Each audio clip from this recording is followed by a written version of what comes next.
दोस्तों नमस्कार, स्वागत है आप सभी का एसपी हेल्प टेक्निकल पर। तो दोस्तों आज के वीडियो में मैं आपको मोबाइल नंबर पोर्टिंग यानी एमएनपी के बारे में डिटेल में वीडियो आपको पूरी जानकारी बताऊंगा। आपकी एक एक छोटी शंका को डाउट को क्लियर करने का प्रयास करूंगा।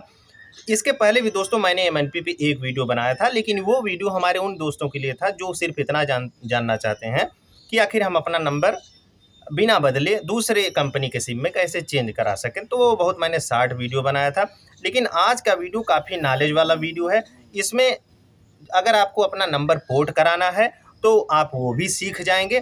बाकी एमएनपी है क्या, कैसे कराया जाता है, क्या क्या चीज़ ध्यान रखी जाती हैं, हर एक बारीकी। इसलिए हो सकता है वीडियो लंबा हो जाए, लेकिन आपका सारा सवाल जो है मैं क्लियर करने का प्रयास करूंगा। तो देखिए, इस सर्विस को आप शॉर्ट में क्या बोलते हैं, एमएनपी, जिसको हम मोबाइल नंबर पोर्टिंग या सिंपल भाषा में हम सिम नंबर पोर्टिंग भी बोलते हैं। तो ये सर्विस देखिए, इसका काम यही है कि आप मान लीजिए किसी कंपनी का सिम यूज कर रहे हैं और आप उसके नेटवर्क से संतुष्ट नहीं हैं, उसका डेटा कनेक्शन ऑन करने पे नेटवर्क अच्छा नहीं चलता है, कॉल सुविधा या कॉल बीच में कट जाती है। कुल कहने का मतलब ये है कि आप उसके सर्विस से संतुष्ट नहीं हैं।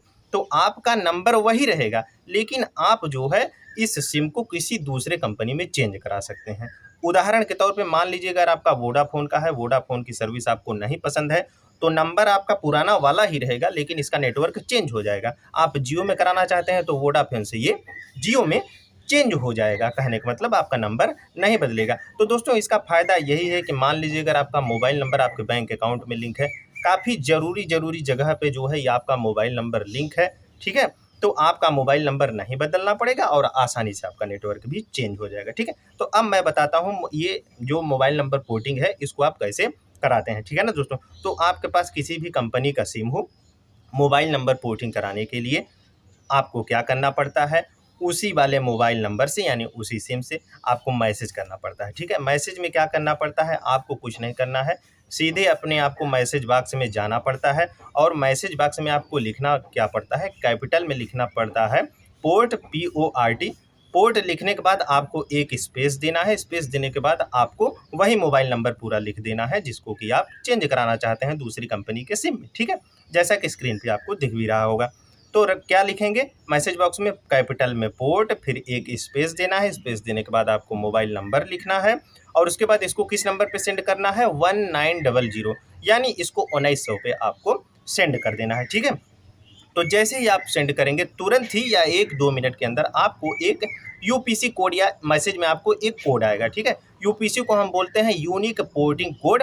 ये कोड सीक्रेट होता है, इसलिए आपको इसको किसी को बताना नहीं चाहिए, ठीक है। इसको आपको जब शॉप वाले के यहाँ जाएंगे नई सिम लेने के लिए, मतलब मोबाइल रिटेलर के यहाँ, तो केवल चेंज कराते समय वही आपसे मांगता है, उसी को बताना भी चाहिए, ठीक है। इसीलिए इसको यूनिक पोर्टिंग कोड, मतलब ये सीक्रेट होता है, इसको आप ऐसे किसी को ना बताएं जब तक कि आपकी पोर्टिंग सर्विस जो है पूरी तरीके से कंप्लीट ना हो जाए, ठीक है। तो जैसे ही आप मैसेज करेंगे पोर्टिंग वाला, जैसे ही रिक्वेस्ट मैसेज भेजेंगे तो आपको मिनट के अंदर या तुरंत ही आपको ये यूपीसी कोड आता है, ठीक है। अब इस यूपीसी कोड की जो वैलिडिटी होती है वो 5 दिन तक होती है, ठीक है। 5 दिन के अंदर आप अपना काम पोर्टिंग सर्विस करा सकते हैं, ठीक है।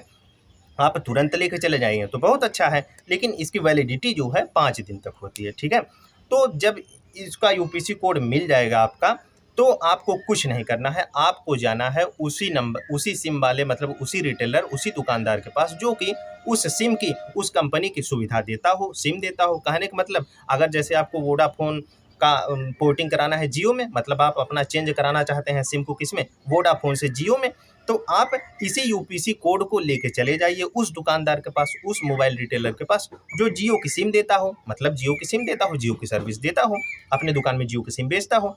तो उसके पास जब आप लेके चले जाएंगे तो वो इसी यूपीसी कोड के माध्यम से वेरिफिकेशन करेगा, कुछ प्रोसेस अलग से करता है। आपको कोई टेंशन लेने वाली बात नहीं है। आप कोई भी आप डाउट हो तो आप दुकानदार से भी पूछ सकते हैं।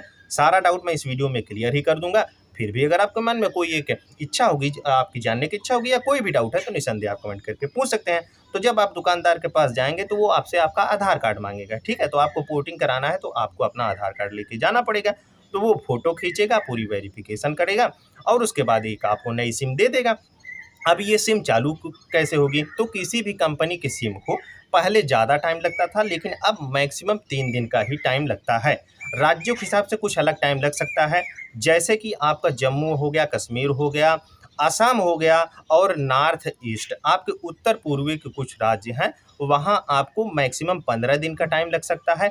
और अगर आपकी सिम राज्य का अंतर है, कहने का मतलब आपकी सिम किसी दूसरे राज्य की थी, आप उसको पोर्ट करके किसी दूसरे राज्य के नेटवर्क में करा, मतलब राज्य का अंतर हो, आप उसी राज्य में रहते हैं, उसी राज्य में आप पोर्टिंग करा रहे हैं, तो आपको मैक्सिमम 3 दिन का ही टाइम लगेगा। लेकिन राज्यों का अगर डिफरेंस रहेगा, एक राज्य से दूसरे राज्य में पोर्टिंग हो रही है, तो आपको मैक्सिमम 5 दिन का टाइम लग सकता है, ठीक है ना। अब बाकी सारी चीज़ें जब आप पोर्टिंग मैसेज का रिक्वेस्ट भेजते हैं, तो आपको काफ़ी चीज़ें जो मैं आपको बता रहा हूँ, इसमें टेंशन लेने वाली बात नहीं है, आपको मैसेज के द्वारा अपडेट भी किया जाता है, ठीक है। तो जब आपको रिटेलर सिम दे देगा, तो आपको जो सिम मिलेगा, उस सिम के ऊपर आपको एक टोल फ्री नंबर, या जिसमें मतलब आप जिस भी कंपनी में आपने पोर्ट कराया है, जैसे वोडाफोन को जियो में पोर्ट कराया है, तो जब पोर्टिंग सर्विस आपकी कंप्लीट हो जाएगी, कहने का मतलब आपकी नई सिम में नेटवर्क कब आएगा, सब टाइम आपको मैसेज के द्वारा बताया जाएगा। उसी टाइम पे आपको आपके सिम में नेटवर्क मिल जाएगा। और नेटवर्क, हाँ, अब जैसे कुछ लोगों के मन में ये शंका है कि जैसे मैक्सिमम पोर्टिंग में जहाँ 3 दिन, 5 दिन या 15 दिन जो भी टाइम लगेगा, तो क्या इन दिनों के दौरान हमारी पुरानी वाली सिम का नेटवर्क बंद हो जाएगा? तो नहीं, ऐसी बात नहीं है।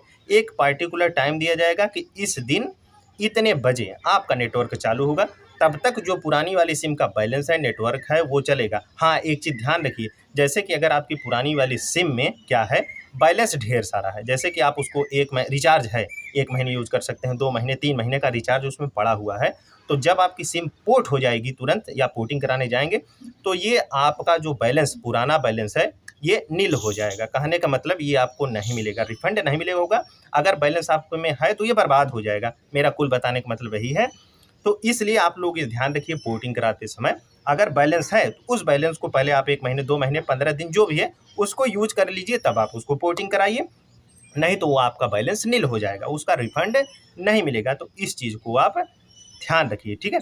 दोस्तों, मोबाइल नंबर पोर्टिंग कराते समय और भी कुछ ध्यान देने वाली बात है कि आप अपनी सिम को दूसरे नेटवर्क या दूसरी कंपनी में पोर्ट तभी करा सकते हैं जब आपकी सिम 90 दिन पुरानी हो चुकी हो। कहने का मतलब आप जो भी सिम यूज कर रहे हैं, आपको उसको यूज करते कम से कम 90 दिन हो चुका हो, मतलब वो सिम 90 दिन पुरानी हो, तभी आप उसको दूसरे नेटवर्क में पोर्ट करा सकते हैं, चेंज करा सकते हैं।